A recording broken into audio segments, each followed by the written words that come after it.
The views expressed on the Warren and Bradley Show are not necessarily those held by the hosts, Warren and Bradley, nor those of the proprietors of the website, warrenandbradley.com. 5, 4, 3, 2, 1, fire!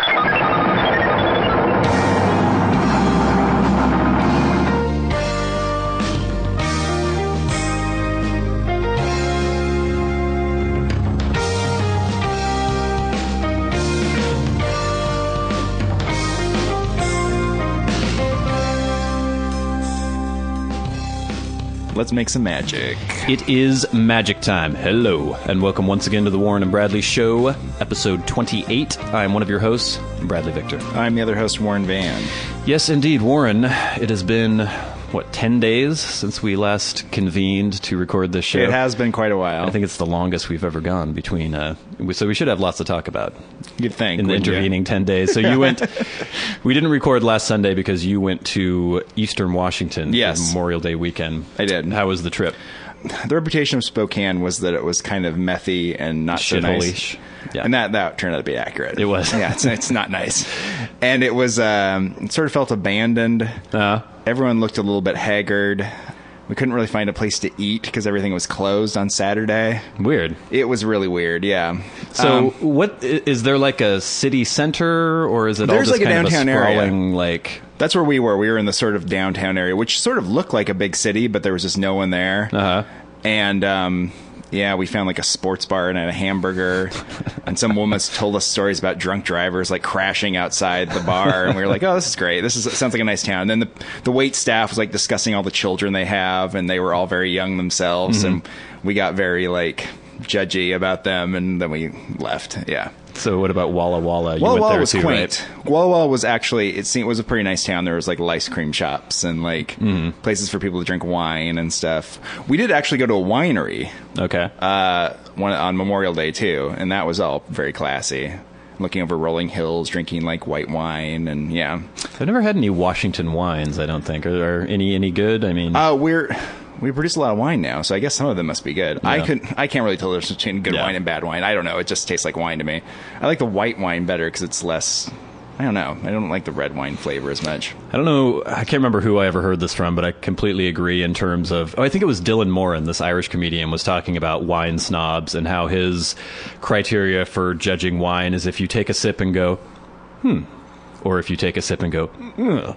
Yeah. And that's basically me, too. Well, people like to make it more complicated than it needs to be, right? Yeah, there's some earthy undertones and some, Well, who's the Freakonomics guy? He did something about this years ago. And they had some wine tasting club at Harvard or something that they all considered themselves to be very intelligent about their wine tasting ability. And they did something where he switched them up and made them look like assholes, basically. That always happens. And they got very defensive. At a certain point, it just gets... When it gets very high end, it just gets kind of ridiculous. Yeah. And it just gets to be conspicuous consumption at that point. I mean, I think you can tell the difference between, like, Kamchatka vodka, which comes in the big gallon screw cap bottle, and maybe, like, I don't even know what good vodka is. Grey Goose. That's not that good. I don't think that's not good. No. What's the finest really vodka available? I have no fucking idea. I don't know either. Yeah. Is there a fine vodka? I guess there is, right? There's the really, like... Yeah. With vodka, it's easy because it's just how filtered it is, basically, or how pure it is. It's just basically alcohol, right? Yeah. It's just when it's pure alcohol, you don't really taste anything. It's just kind of... What about with, like, whiskey? Can you tell the difference between, like, your Jim Beam and, like, some Johnny Walker Blue? Yeah. I can tell. I mean, I hate Jim Beam, but I drink it a lot because it's cheap. Does the Johnny Walker just hurt your like throat less? Is that what makes it good? Yeah, it's the difference between like when I have Jim Beam, I'm not going to take a little glass and just sip it. I'm just going to take a shot, or I'm going to use it in mixed drinks. If I have something like Jameson or something, then I'll be able to sip that because it doesn't make me gag when I drink it. That's basically the difference on my level of sophistication with whiskey. If I drink it and gag, it's not very good, and if I drink it and go, it's okay. Yeah, I think I've developed like a good taste for maybe hamburgers. I can like tell, you know what I mean? I can tell if I have a really good hamburger and be like, that's a fine burger. Warren Van, the foremost hamburger expert. You know what I mean? But if you give me a couple wines, I won't be able to tell you. Yeah. I don't drink a lot of wine. I don't drink a lot of alcohol in general, really. I mean, when I go out... There's people who sit around at home. They come home from work and they'll have their glass of scotch or something like that. I never do that. I don't drink unless I go out. And when I'm out, I'm drinking something cheap because I just want quantity over quality, and I don't really give a shit. Yeah. But the idea of like you see in movies or something, somebody just going home to their wood-lined like library, and somebody else sitting there in their fine leather couch, and they give them like some drink and they kind of sip it there. Yeah, that's nice. Yeah, I could do that, but I mean, I could be doing that with like Fresca, and I mean, it'd be the same to me. I'd just kind of be relaxing to be drinking this thing. Well, there was a time when I had considered trying to get myself a little home bar, with like the wood paneled thing with the mirror and like the decanters and stuff. I actually have one crystal whiskey decanter. I was like, yeah, that'd be cool. But I never have anyone over. Yeah, and I never drink alone, so it'd be completely pointless. Yeah, I guess you have to really be into entertaining to do that. And I don't like to entertain because you can't get people at your house sometimes. I just like the idea of me sitting around, in a smoking jacket reading the newspaper or something, and then somebody knocks on the door and it's some friend or like former lover or something, and they're in some high dudgeon. They come in and go, and they take the crystal decanter lid off and pour themselves a big slug of whiskey and shoot it back. And I'm like, sit down. Yeah, tell me what's wrong. Yeah. But that's not going to happen. That's not going to happen. If you were a detective, maybe. Maybe. Yeah. To be a detective. God, that'd be awesome. Yeah, all you do is take pictures of people having sex with other people. It'd be interesting. Maybe. Yeah. Break a lot of hearts. It's not going to be a Chinatown kind of thing where you get involved in some big conspiracy and get your nose cut up. Yeah, I was just about to say that. Yeah, I guess that looks like quite an adventure, but it was probably a very stressful time for Jack Nicholson's character in that He didn't movie. look like he was enjoying it. No, he was getting really stressed out. And then he was like slapping Faye Dunaway. Tell me the truth. And she's my sister. Yeah. My dot. Yeah, what a great movie that, wasn't it? Yeah, it was a good movie. Yeah. Oh, so last week I was in a bad mood. Oh, yeah, I remember that. And several people have mentioned, like, Jesus, you're getting so misanthropic lately and everything. And so I tried, in the intervening 10 days since we recorded the last episode, I've been trying to put myself in a little bit of a better mood just by not dwelling on annoyances and things that people do. And so, for example, today I was wandering around. I was trying to see the lighter side of things. And just sitting out front of the bagelry, drinking coffee and watching people go by, I had, there was the one couple with the shave-headed, goatee, neck-tattooed, gauged ear, like, creepy guy walking by with his fat, tattooed girlfriend. Yeah. And there was one of those hot little college girls with the yoga pants walking by in the opposite direction. Yeah. And he gave the most blatant, like, look to this girl as she walked by. And his girlfriend went, ba-bam, and slapped him on the face. She's like, you keep your eyes to yourself. And he's like, and you rattled my head. And then she's like, your eyes need to look at me. And she pointed to her boobs. Oh. And if I were him, I probably would have, like, thrown up a little bit in my mouth. Yeah. If that image had suddenly been thrust upon me. It was one of those examples where a woman who, by all accounts, should be completely hiding her body in shame is way too open and way too comfortable with her own body. Like, everyone always talks about how you should be comfortable within your own skin and celebrate diversity and difference, and every body shape is fine. No, there are some people who should cover up from head to toe, and if I were in charge, you would cover them? Well, I would make sure I wouldn't want to get that close. That always happened in L.A. It seemed like the lower you were on the socioeconomic scale, the fatter you were, and the more likely you were to wear a halter top. Yeah, well, it's also the, like, uglier you are and the, like, more shrew-like you are, the more you're liable to talk about how everyone's trying to get with you all the time. And, right. Yelling it from the mountaintops. But people do, is the weird thing. Like, I don't understand. I mean, I guess it works out because the dregs hang out with the dregs and they fornicate with each other, and I mean, they have to fornicate with somebody. Yes. But because I see a lot of, like, the couple that I saw today, obviously the guy was a fucking hetero weirdo, but he was thin and reasonably okay, but his girlfriend was just hideous. I don't know, it might get back to the whole, like, wine thing, right? Yeah. Maybe he's just not a high taster. Yeah. In women. See, people talk about that with men, how men they'll have sex with anything with legs, and it's like, I guess the crew we hang out with isn't really like that, but there are plenty of men who, if somebody is willing to have sex with them, they will have sex. Yes. Regardless of their appearance. Yes. That happens out there. And maybe that's my problem, is that I just have way too high of standards when it comes to... maybe. You know what I mean? You're just always looking for the perfect one. But do you want a piece of steak so badly that you're willing to eat a rotten, disgusting piece of steak? It depends if you're starving. I mean, isn't it worse? Yeah, but yeah. If you would strip away everything you've learned over your life and just get back to like biological Brad the entity that wants to reproduce all the time, you would be that person too. No, I don't think so, because I mean, we've discussed before how sometimes I'm oddly not attracted to people who are attractive. If I'm not feeling it, it's not going to happen. I'm not going to be into it. But why do you think you're not feeling it? Do you think that's the biology, or do you think I think it is. I think there's just some weird combination of appearance and pheromones or something, and I go, ugh. Maybe I think it's hard to separate out what part is what there. What's society and what isn't. Yeah. Well, because people always talk about society as though it's this completely artificial, constructed thing. There's a reason why we have certain likes and dislikes. It didn't just appear in a vacuum. Yeah. We created our society in a sense. Yeah. It evolved from nature. I also saw this just amazingly attractive girl walking by with one of those white guys who thinks he's an African American. Oh, yeah. You know, he had the whole ensemble going. He even did that. Okay, what the fuck is the limping walk? Yeah. Why is this macho cool thing? Talking about nature and evolution and biology, why would that be considered attractive? If you were a woman looking for a prospective mate and you saw somebody who looked like they had a gimpy leg because they were doing that weird half limp walk thing, isn't that something that should signal that they are not, you know, a good candidate for mating? What do you think the origins of that are? I have no fucking idea. Because I can think back to it like pimps walking around like that, right? If you see like footage of them, that's what they're doing. Like the strut, though. It was a more like aggressive kind of. But I think maybe it's an evolution of the strut. I don't know. It just looks like one of their legs is dead, and they're kind of dragging it along the sidewalk. It doesn't make any sense to me.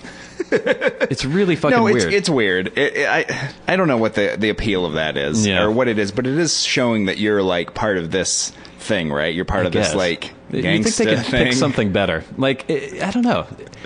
It looks like, look at that gimpy asshole. Well, it's also a lot of the thing in that culture, though, right? People who do that adopt that sort of aesthetic. It also has to do with adopting a lot of things that are associated with, like, poverty and those things becoming cool. You know what I mean? So having a gangrenous leg. Yeah, maybe that's like something. It's like, oh, yeah, this makes me cool. I'm from the hood, you know what I mean?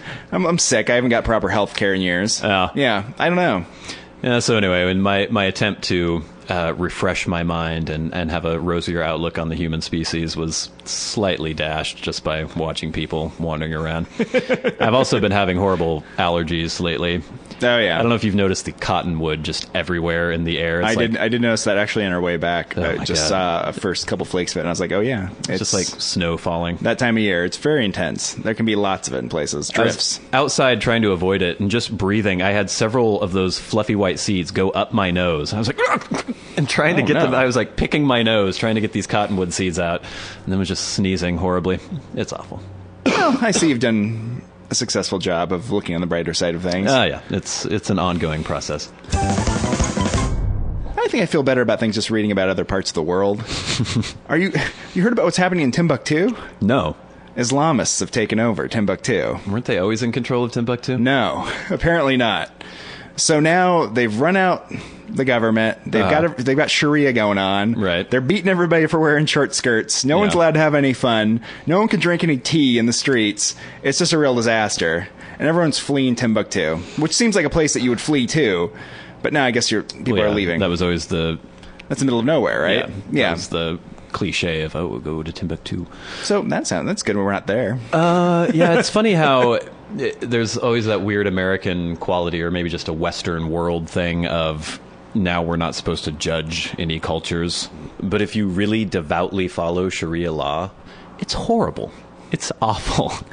It does seem to be bad. Yeah. It's completely subservient women. It's brutal violence, and just, it's not good. There's a bad scene happening in Indonesia right now where Christians are attempting to build churches and being like attacked. You know, it's getting a little... the whole Islamic spring that we were supposedly having with Egypt and Syria and all this bullshit. It's like, oh, we'll support the rebels in Egypt. And now it's basically the Muslim Brotherhood taking over everything, persecuting Coptic Christians. Like, it's great.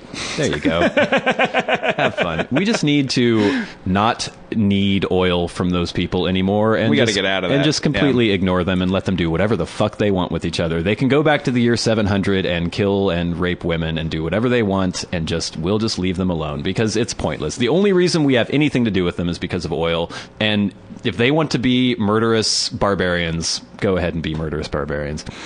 I tend to agree with the sentiment, and I think a lot of America's coming around to this idea that it's not really worth it to be involved in all these places. No. I think we have this conception or this idea based on the Marshall Plan and the successes we had after World War II that we're going to like rebuild every society. That's not happening. They don't want their society. We haven't rebuilt Afghanistan. You know? We haven't rebuilt Iraq. We're probably better off just not being involved with those places any more than we have to be. And it's too bad that people there that want to live in maybe a more open society or a democratic society, perhaps like ours, can't do that. Yeah. But we can always issue statements from the State Department supporting these people, and they can fight their own battles. But if you think about it, before oil was discovered in the Middle East, they were still living in a tribal society, squabbling amongst themselves, and nobody gave a shit about whatever they did. And it's only since the British discovered oil. Lawrence of Arabia was running around. Yeah. That's what was going on less than 100 years ago. Yeah. And Alec Guinness was down there trying to lead them, and it was quite a different scene than what's happening there now, where it seems to be a bunch of... No, Sir Lawrence Olivier. No, Alec Guinness. It was Alec Guinness was Lawrence of Arabia? Peter O'Toole was Lawrence Peter of Arabia. O'Toole. Yeah. Alec Guinness was an Arab. Oh, yeah. Yeah. Okay, yeah. A little face paint. Yeah, he pulled it off. He's a very good actor. Living amongst the sand people. Ooh, a Star Wars reference, and slightly racist. I've been watching Human Planet. Have you seen this? Yeah, a BBC thing? Yeah. And they showed the people crossing the Sahara. Yeah. And just desperately trying to find this, oasis, or else they would all die. Yeah, the women in the camel train, yeah. And then they have the 10-year-old, lead them, 10-year-old woman. And it was funny because they were talking about how, in this culture, the women are the navigators. You know why? Because they navigate by, landmarks. Right. You know what I mean? I was like, oh, yeah, that makes sense. Because there are no street signs out there in the Sahara. Yeah. You see one dune, you're like, I kind of recognize that dune. And you head right between these two dunes and head over here and you get to this bush, and there you go. You got some water. Yeah, we had that's how women are about how supposedly women are better at recognizing landmarks. But there's got to be a better way to do it. Men are better at, sense of direction. I think at some point there's got to be a better way to do it than that. Than heading off across the desert for weeks at a time, then hoping you get to the water hole at the right time or else you'll die. Well, if they had a GPS device, then... Well, yeah, I guess so. I like the fact, I have this weird dichotomy where, in some ways, I completely appreciate modern technology, but at the same time, I'm always pleased when there are societies that still operate as though there is no modern technology. Yeah. Even though they're suffering through weeks of a camel train going through the desert trying to look for water. Yeah. That's not great. But I'm still secretly that's good. The people who seem like they're having a good time is the people that are hanging out on islands. Yeah. And just eating coconuts and pulling fish out of the water and hanging out. That seems like a pretty good life. Although, did you see the guys with the compression divers? Oh, yeah. That was horrible. In the Philippines? Yes, that's terrible. For those of you who haven't seen Human Planet, I highly recommend it. It's basically a series about the extremes that humans are able to go to survive in the world. All over the place. All over the place. And there's one segment where it had these divers in the Philippines who dive... I don't know how far down. 40 meters. With this rickety old, basically air compressors with a bunch of old tubing connected to it. And they just have it kind of shoved in their mouth. They dive down there and they get these nets and then they physically herd fish into these nets. And people die constantly and get people get the bends. And and if this rickety old rusty thing gives out, they're all going to die underwater. Because you can't just swim up to the surface or you'll die. No. Because you've been down there so long. It's awful. There's no way you could get me to do that. There's no reason why you should. You know what I mean? You don't live in the Philippines. No, I don't live in the Philippines, and I'd probably try to move. If people are trying, you got to be a compression diver. Yeah.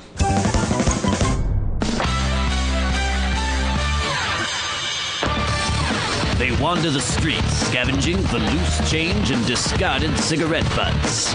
spare $1? And give me a motherfucking cigarette. I ran out of gas ways back. I got me that. You smoke weed, don't you? Good, my cut. I could use some change. They may be mentally unstable and deserving of our charity, but that doesn't mean they can't be selected as the Warren and Bradley Show Street Freak of the Week.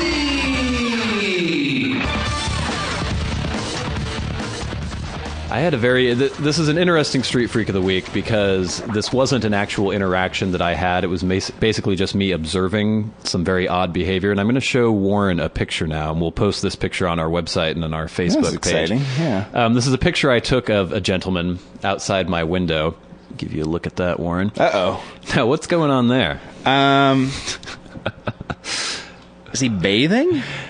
See, this is what another friend of mine had assumed. Basically, this picture, and you'll be able to see it on the website, there is a shirtless, gray-haired old man sitting by the side of the road, and he's holding a styrofoam cup, and what it looks like in the picture is that he's like investigating his chest or something like that. Like he might be taking water out of the cup and like splashing on his chest. Yeah. What was actually going on there is it's much more disturbing. Uh-oh. I was doing my little exercises as I do, and as I was throwing the medicine ball around, I happened to glance out the window and saw an old man on the side of the road who looked like he was kind of doing jumping jacks. He was just sort of like, like kind of gyrating around everywhere. Oh, yeah. So I was like, oh, here we go.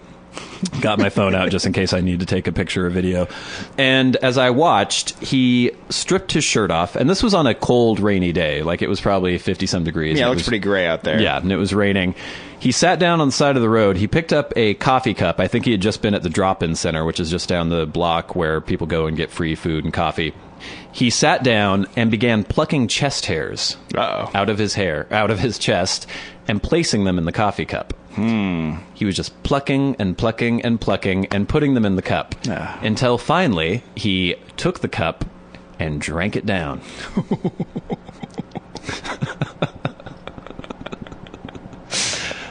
What the fuck? On the positive side, I don't think anything bad can happen to him, right? Yeah, until he has some sort of weird intestinal blockage because of the giant hairball, gray hairball he's got going on down there. Ooh, what kind of weird psychological impulse is that? I mean, is there some... I know people who, like, you know, they pick at their skin incessantly or they do some weird... But to actually ingest your own body hair, is there some sort of strange... I have no idea what kind of psychoses could lead to that. He's probably not all there. It was a good 45 minutes of this. I can't believe... I mean, he still had chest hair left. And I don't know how often... He's got to drink tomorrow, doesn't he? Well, I don't know how often he harvests this hair and makes his fortifying tonic with it. But it was interesting because then another homeless gentleman came and stood... There's this little rock wall in the picture. And he sat down on the wall and watched the guy plucking hair out of his chest and putting it in the cup and drinking it. And the hair plucker did not even pay any attention. He did not look up, did not acknowledge the presence of this other guy at all. Yeah. He was working very diligently. And the guy who was watching didn't seem to think anything of it. He was just smoking a cigarette and watching it like, oh, there's something to do. Yeah. And it finally ended. He probably drank about 3 times. He plucked and drank 3 times. This whole cycle was repeated. And then at the end, he just kind of went, like brushed his chest off, put his shirt back on, lit a cigarette, and just sat there nonchalantly smoking a cigarette and still drinking the hairy coffee mixture that he had going on there. Huh. I mean, most Street Freaks of the Week are, you know, some weird interaction I have where somebody does something crazy and it's like, ha ha ha, that's hilarious. This isn't these funny little homeless people. It's just a bummer. This is just kind of weird. Yeah. There's no meaning I can take from this. It's just the weird capricious nature of the universe exemplified by the hair plucking homeless man. Yeah, well, everyone's got to keep busy out there. Yeah, so I guess I have nothing to add to that. Yeah, it's just... is what it is, really. So congratulations, hair-plucking and ingesting homeless person. You've been selected as the Warren and Bradley Show Street Freak of the Week. Congratulations. Drink up.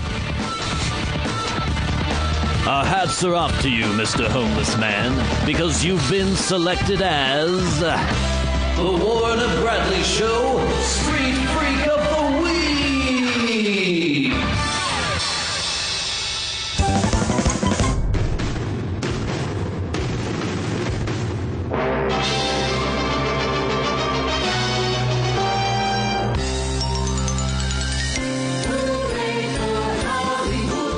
Celebrity Minute on the Warren and Bradley Show.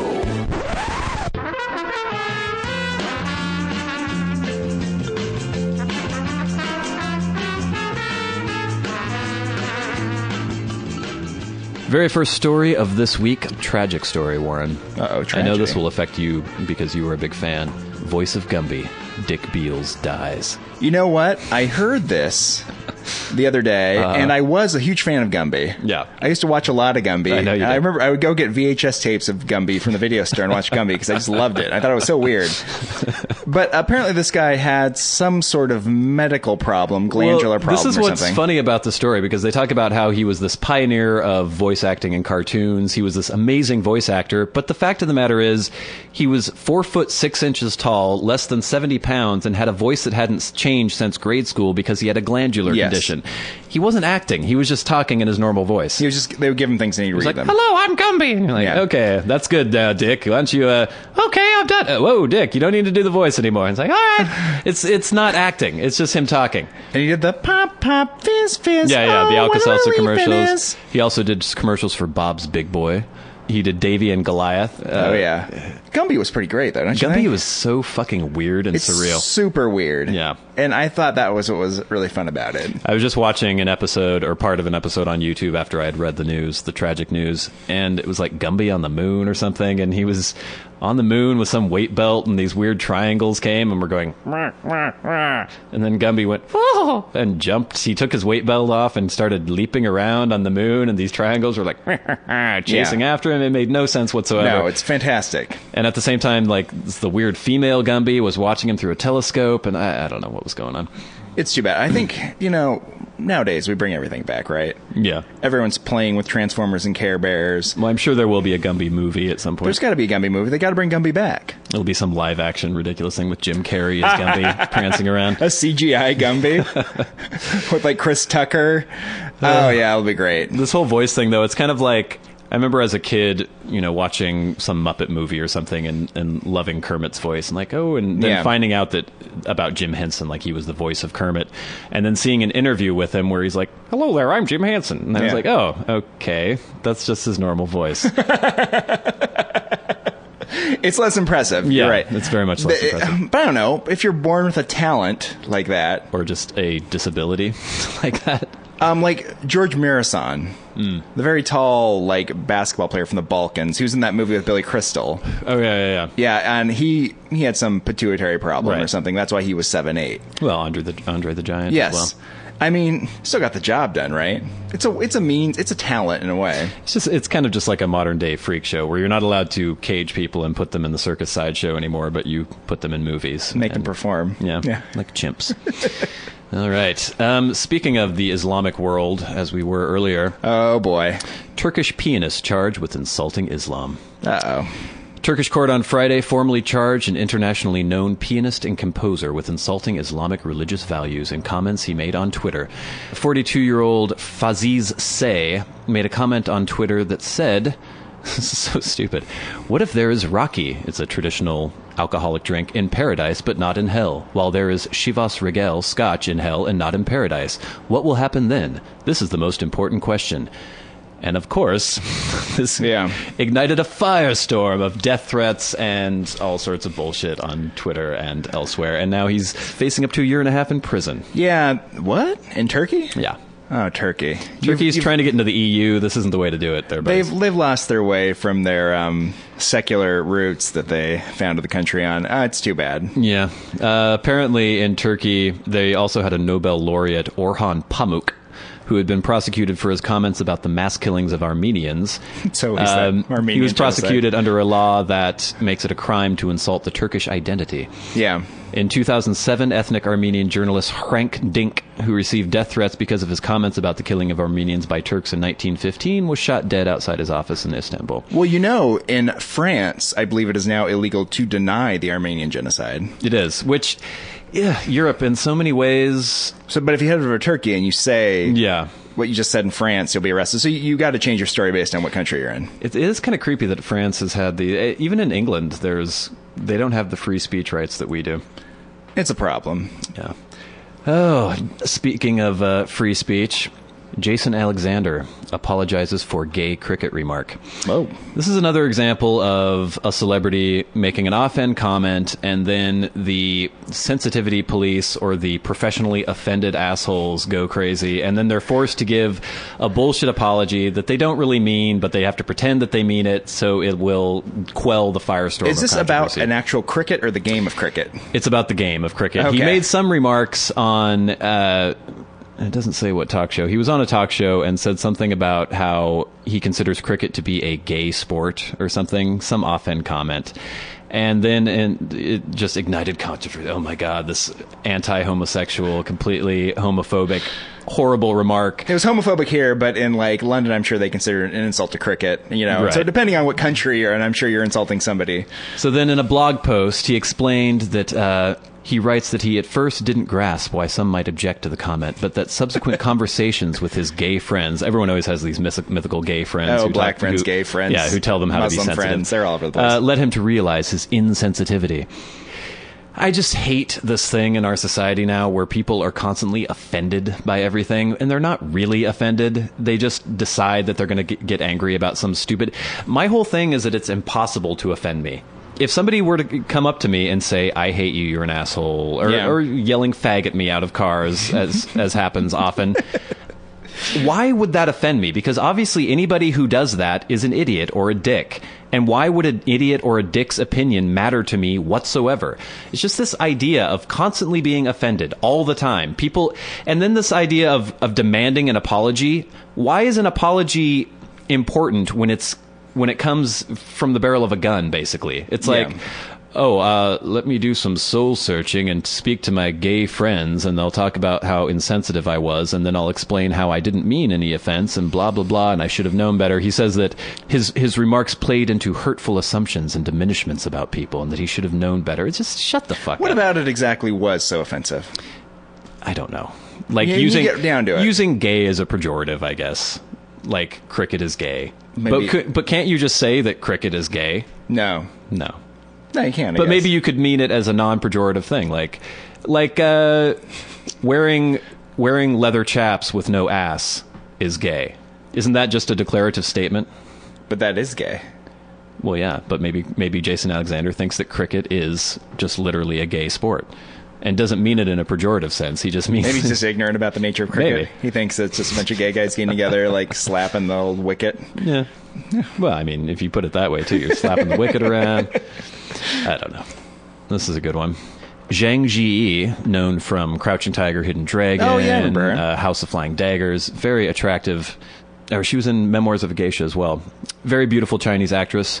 Says prostitution allegations are, quote, completely false and defamatory, unquote. Crouching Tiger, Hidden Dragon actress 33 was recently accused of earning $110 million as a prostitute for government officials in China, including Jesus, scandal-prone Mary and Joseph. including scandal-prone Bo Jilai, former mayor of Zhongqing, an allegation Zhang... God, I can't... These Chinese names are difficult. Zhang strongly denies. The accusations made against award-winning actress Zhang Ziyi are completely false and defamatory. There is no truth in any of the allegations that have come forth, which are a result of calculated, cruel intentions against a well-respected, established actress. She has been temporarily barred from leaving the country while officials investigate the claims against her.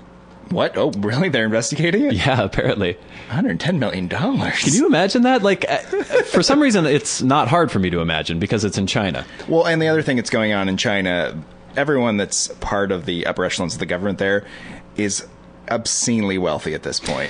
This is this weird thing with China is that they have this strange half free market but still government controlled system where it's just a perfect breeding ground for, I mean, communism is amazingly fertile for corruption to begin with, but then when you add a huge amount of capital into that equation, it just makes things much, much worse. The USSR, the upper echelon had a lot more than everyone else. Yeah, the Politburo. They didn't have hundreds of millions of dollars because their economy didn't work, so they couldn't produce those things. With the state sort of capitalism that they have in China now, you have an economy that's producing lots of money, but also a bunch of people that can just take as much of it as they want. And they're ending up with apparently spending $110 million on one prostitute. It's a recipe for prostitution. The Boji Lai thing is just amazing, though. I mean, it was completely out of control. Yeah. I don't know. I mean, part of me thinks that this is perfectly plausible. I thought she was married to some film producer, though. I don't know. I can just imagine, that's the part that you don't think it's unbelievable? No, that's the thing. I can completely imagine some fat government official with a gun to his head. It sounds like a ridiculous, we're taking your wife. Right, that someone's making up, right? It does, but I can believe it. But the other thing is, she must be well off anyways, because she's a big movie star. Yeah. She's going to start, like, prostituting herself to Chinese officials for hundreds of millions of dollars? I don't see it happening. I don't know. It seems very weird. Yeah, but the other thing is that she's not allowed to leave the country? Yeah. This all is kind of very strange. We'll just have to wait and see if there's any more. This is an amazing story, though. Yeah. Oh, look, she's... The background of the picture she's in has something about the AIDS Foundation. Wells Fargo, American Wellness. Huh. This is her at the the Elton John AIDS Foundation Academy Awards viewing party at the city of West Hollywood on February 2012. So she's hanging out at, like, the AIDS party with Elton she's John? very much an international star. I mean, she's been that seems weird to me that she gets a call, right, from Boji Lai, and he's like, come back over, I'll give you $20 million to have sex with me. Well, maybe it's the kind of thing where you will have sex with Boji Lai, or we will not let you leave the country, you won't be able to travel internationally. Oh my God, can you imagine if that were true? Yeah. That's even more scandalous. Last story. Justin Bieber suffers concussion after walking into glass wall. Look at that picture. This is not the first time he has walked into a glass door. Really? No. Oh, that's too bad. According to TMZ, the 18-year-old singer walked into a glass wall backstage during his concert in Paris on Thursday. He managed to complete his set on stage, but passed out briefly in his dressing room after. They say doctors tell TMZ that he suffered a concussion, but the star says he's fine. This isn't the first time Bieber has hit his head walking into glass. The Baby singer was caught on camera walking into a revolving glass door in May of 2010. I will say this. Yesterday I was mowing the lawn, and there are some plum trees in front of the house. Mm-hmm. And as I was going into the tree, took a branch, big old branch, right in the head. I do that occasionally. Yeah, it was very annoying. I smacked my head on my medicine cabinet door the other day. No, really? Yeah. Ugh. I had the medicine cabinet open. I was in the sink washing my face. Yeah. Yeah. Huh. Well, I ran into a screen door when I was a little kid. Well, we had the screen door. Well, my childhood home, you recall, had like a glass sliding door in the back. Yeah, I remember. Didn't Charlie run into that? I believe somebody. I remember somebody running into it really hard at one point, and people almost running into it constantly, trying to run into the house during the summer. But that's like an 8-year-old. Yeah. Well, Bieber, I don't know where his emotional intelligence. Look at this picture. We'll post this picture on the website. He does look a little concussed in that picture. He's a woman. He looks like a woman. If you just put a wig on him and some boobs, he's like, woo, wouldn't kick that out of bed. Oh, my. Ugh. All right. So this has been Celebrity Minute on the Warren and Bradley Show.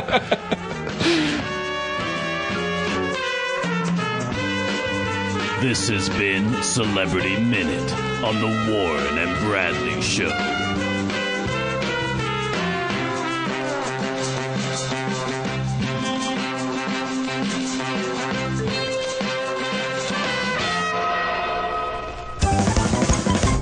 All right, I know you've all been waiting for this. Last week you were disappointed, but this week we now have our Beard Off 2012 update.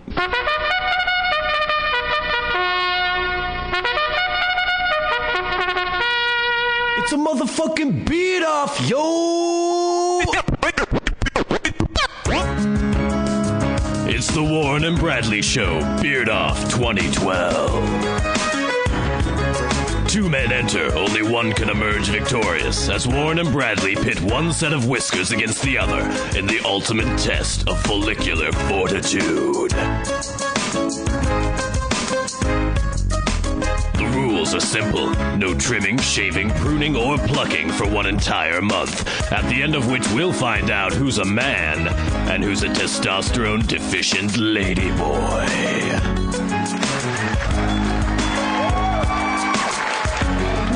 All right, so it's been 3 weeks since the epic Beard Off battle began. Warren, how are you doing there?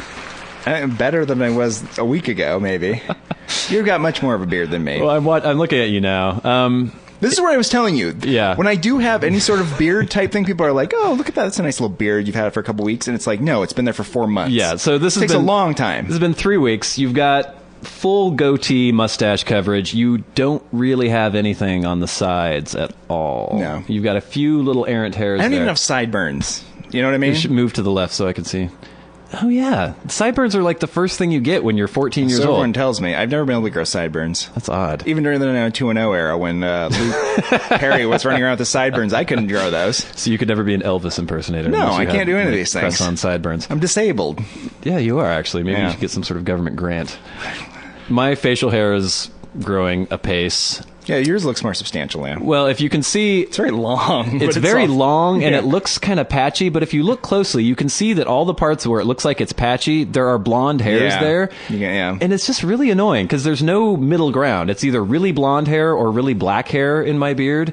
It doesn't make any sense to me, because my hair is brown. My beard should be brown, but Well, if I it's look not. at you from the angle I'm looking at you now, and you can see the light kind of shining on it, and it shows where the actual hairs are. Yeah. The hairs are covering the entire side. Yeah. But if you come more to a profile look at you, it does look like there's a huge swath that's missing there. Yeah, that's just really weird. blonde, yeah. That's why I think when we're done with the beard off, I am going to just for men my beard to see how it looks, God. get the full effect. But I've been being persecuted for my beard. Really? Since this has been happening. Oh yeah. The other night I finally went out. I hadn't gone out in a long time and didn't have a very good time, but got slightly drunk and decided to walk home. And while walking home, this drunken college girl and some of her friends were like, "You're really tall." And I went, "I'm not that tall." And she's like, "Yeah, I guess not." I'm like, okay, that was apropos of nothing. Yeah. And then she went, "You'd be really hot if you didn't have that fucking beard." And then all her friends went, "Oh," and they laughed. And then I walked home.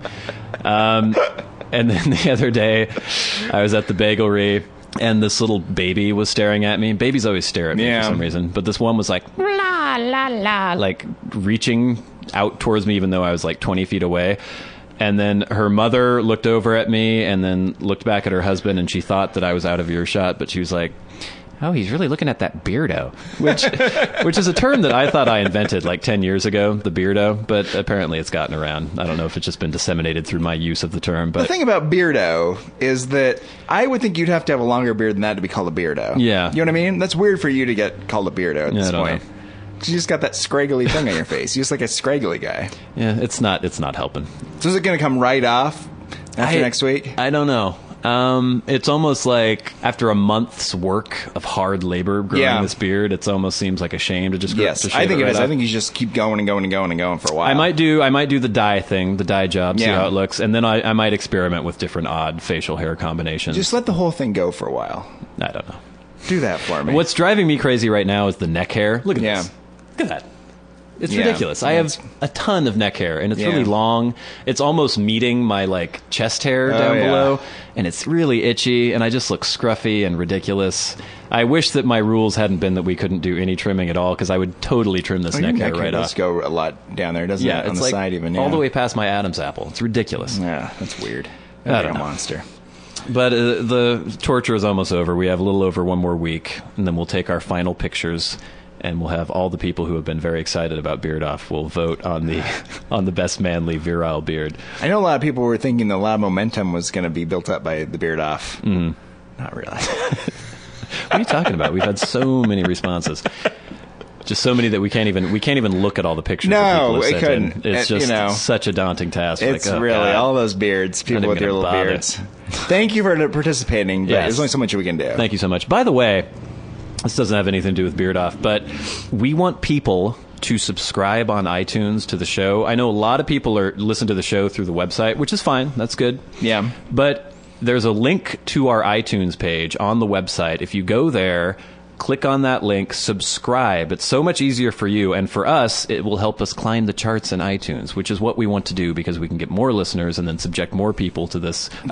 Features like Beard Off. Features like Beard Off, which are just groundbreaking. And if you subscribe on iTunes, or even if you don't subscribe on iTunes, please, for the love of God, rate the show. It's so easy. There's little stars that are non-outlined, or no, they're just outlines of stars. If you hover your mouse over them, go to the 5th star and click it. And that means that we'll get a 5-star rating. And that means that we'll go up in the charts on iTunes. And that Okay. means that we'll be happy. Let me ask you a question. Yes. If I give you 10 5-star reviews or 100 4-star reviews? What are you going to take? I don't want anything that's not 5-star. All right, I understand. I don't know Nobody. I don't know if my that's why no one's self-esteem rating could it. take Nobody that. wants to Maybe. put a 2 or a 1 on there. Maybe. Break your heart. So I know we have listeners. We know how many we have. We know that we don't have that many ratings on iTunes. So all of you people who weekly just blithely download the show and listen to it, you get a nice belly laugh. You're basically just stealing from us. You're stealing humor and not giving anything back. Or whatever. I mean, that's not necessarily That's a good humor. analogy. No. Go on iTunes, rate the show, and if you have a little time, write a little review too. We'd appreciate that. Thank you. Maybe you should go on and review the show. I didn't review it, but I rated it. Did you really? I gave it 5 stars. 5 stars? Oh, yeah. Huh, maybe I should do that. You should. I don't know. I'm not that crazy about the show. I'll give it a 4. Why not? All right, so that has been the Beard Off 2012 update. So lately I've had several listeners complain about the fact that we have had no That's How Women Are. What, you don't believe me? No, it's been an outpouring of criticism. The favorite feature of the show has not been featured lately. So in order to placate these listeners, we're going to have That's How Women Are. Yeah. They say things that don't make any sense, and then they do things that make even less sense than the things they said that didn't make any sense. How they want you to buy them fancy jewels, but when you give it to them, they say you're a fool. Whoa, whoa, whoa, whoa, whoa. 'Cause that's how women are. Yeah, yeah, yeah. That's how women are. Whoa, whoa, whoa. For this week's That's How Women Are, I thought I would bring up something that has occurred to me lately. The other week I was in a bar. I was chatting to a girl who I kind of didn't know very well. And I don't think there was any sort of flirtation going on really, but maybe there was the potential for something to happen. But then she asked me what I did for a living. No. And I told her. I said, I do construction work. And at first she was kind of shocked because I don't seem like a construction worker, I guess. I guess that's a good thing. I don't know. And then you could just see her entire attitude towards me change. Mm-hmm. She had decided that I was no longer very interesting and not really worth talking to anymore. Yeah. And it just made me think about that dynamic when men are speaking to women. Warren, have you ever been interested in a girl, spoken to her, found out what she did, and then decided that based on what she did for a living, you were no longer interested in going out with her? No, I don't think that's ever happened. Is there anything a woman could do for a living that would make you no longer interested in dating her? Probably a high-priced Chinese prostitute. Like but, Zhang Ziyi? Yeah, that's about... But other than that... Yeah. That's basically me too. Like stripper, prostitute, that's probably where I draw the line. But you could work in a slaughterhouse, you could work in a fish cannery, you could work at the dump. I don't care. Why would I care? So those are the 3 most disgusting I don't know. Can you think of worse things? I don't know. Lawyer, maybe. It does not even occur to me to wonder or care what a girl does for a living. Yeah. I might be interested if it's something that's like, oh, okay, that's cool. We'll talk about that. The slaughterhouse, I'd love to talk about. Yeah, that would be kind of interesting, actually. And that just, I think this plays into this evolutionary imperative that women have that they're not even aware of. Even though modern society has changed so much where basically, women in their 20s are actually making more than men in their 20s. More women are graduating from college. There's still a disparity between what women and men make as a whole, but when you look at the future, it's not going to exist anymore. Yeah. Probably in 10, 15, 20 years. Yeah. So it's not really that important what a man does for a living anymore, but there's still this imperative somewhere deep within where a woman, not every woman obviously, but they seem to think that it is important that a man be able to provide, even if that isn't necessary anymore. And so this leads to the whole thing of how men are supposedly more logical and practical. But when it comes to love, I think women are much more logical and practical. Yeah. They take things into account other than appearance, which is basically all that men take into account. Or even beyond appearance, just like, things divorced from the actual person that's in front of you. Exactly, yeah. Yeah. Like we take the person. Are you attractive? Can we get along, sort of? And that's basically it. Yeah. If you can get along with somebody and you're attracted to them, I will date you. This little tip for you ladies out there. Women, that's not the most important thing. And in some ways, it's actually more shallow than men. Because if you're talking about economic concerns, that has nothing to do with... Well, it does kind of have something to do with the person. In the romantic comedy notion of shallowness, it definitely does, right? Yeah. Because there's always things outside of the chemistry between these two people that are keeping them apart, like maybe somebody's job or something like this. You know what I mean? And what you're always rooting for in those movies are for the two people to just realize that nothing else matters. Right. They just need to be together because they're meant to be together. Right. Maybe a man's more prone to look at things that way and be like, that's the girl I want to be with. I'll be with her regardless of her work at the slaughterhouse. Right. Whereas she might be like, well, he works at the fish cannery. I'm not going to date another man from the fish cannery. I'm over him. You know what I mean? Well, that's the funny thing is, so basically men actually behave more like that romantic ideal than women do. I completely agree with that. Yeah. Because there are very few women who, it's always the down on his luck guy who's lost his job and he's going through some sort of horrible change. But he is a great guy. And if the woman will just realize that, and eventually at the end of the movie she does realize that. But in real life, that doesn't happen very often. Basically, either men have to perform and be what women are looking for in their clinical, practical, logical mind. Yes. Or women just have to stop being so shallow and start dating men who are poor. Oh, my God. And look like me. Or you should be targeting women who aren't shallow. Nah. But usually the reason women aren't shallow is because they're not very attractive.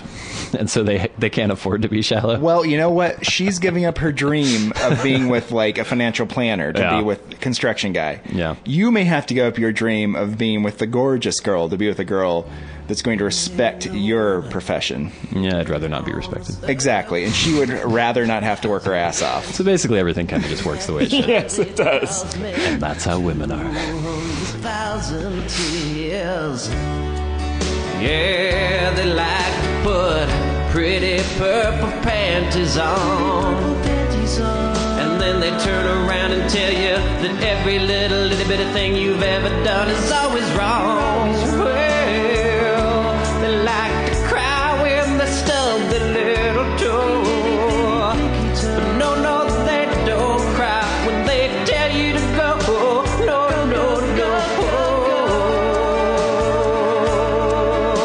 Yeah, that's how women are.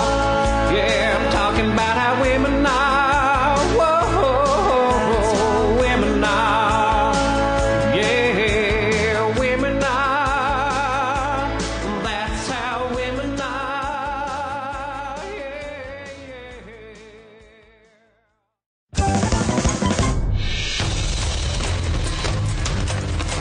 This has been the Warren and Bradley Show, brought to you by Warren Van and Bradley Victor. For podcast news and information, like the show on Facebook at facebook.com/Warren and Bradley. Follow the show on Twitter at Warren and Brad. Subscribe on iTunes and leave a review. For episode archives and episode pictures, go to warrenandbradley.com, and to contact the show, write to podcast at warrenandbradley.com.